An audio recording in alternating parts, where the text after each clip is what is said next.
പശുക്കൾ നഷ്ടപ്പെട്ട ഇടുക്കി വെള്ളിയാമറ്റത്തെ കുട്ടിക്കർഷകർക്ക് സഹായപ്രവാഹം 5 പശുക്കളെ കൈമാറുമെന്ന് മന്ത്രി ജെ ചിഞ്ചുറാണിയും റോഷി അഗസ്റ്റിനും കുട്ടികളുടെ വീട്ടിലെത്തി ഉറപ്പു നൽകി. നടൻ ജയറാം 5 ലക്ഷം രൂപയുടെ ചെക്ക് കുട്ടി കർഷകർക്ക് കൈമാറി. മമ്മൂട്ടി 1 ലക്ഷവും പൃഥ്വിരാജ് 2 ലക്ഷവും നൽകും. PJ ജോസഫ് കുട്ടികൾക്ക് ഇന്ന് തന്നെ ഒരു പശുവിനെ കൈമാറും.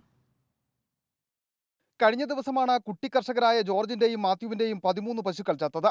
കപ്പത്തൊലിയിലെ ഹൈഡ്രോസൈനിക് ആസിഡ് ഉള്ളിൽ ചെന്നാണ് പശുക്കൾ ചത്തത്. കുട്ടിക്കർഷകനുള്ള സംസ്ഥാന അവാർഡ് നേടിയ മാത്യുവിന്റെ പശുക്കൾ ചത്തത് വാർത്തയായതോടെ വിവിധ മേഖലയിൽ നിന്നാണ് സഹായമെത്തിയത്. മന്ത്രിമാരായ ജെ ചിഞ്ചുറാണിയും റോഷി അഗസ്റ്റിനും കൂടാതെ നടൻ ജയറാമും നേരിട്ട് വീട്ടിലെത്തി സന്ദർശിച്ചു.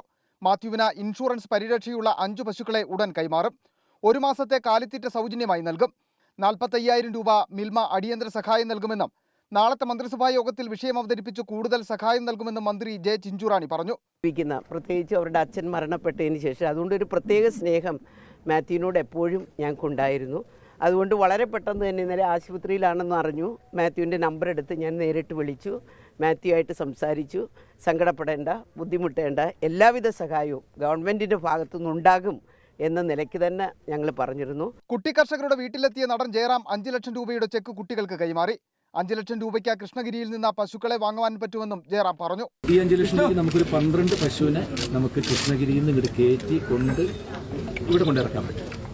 അതായത് നല്ല 7 മാസം 6 മാസം ചെനയായ പശുക്കളെ. ഇത്രയധികം സഹായം കിട്ടുമെന്ന് പ്രതീക്ഷിച്ചിരുന്നില്ല. സഹായമെത്തിയതിൽ ഏറെ സന്തോഷമുണ്ടെന്നും പശു വളർത്തൽ കൂടുതൽ ഊർജിതമായി മുന്നോട്ട് കൊണ്ടുപോകുമെന്നും മാത്യുവും പ്രതികരിച്ചു.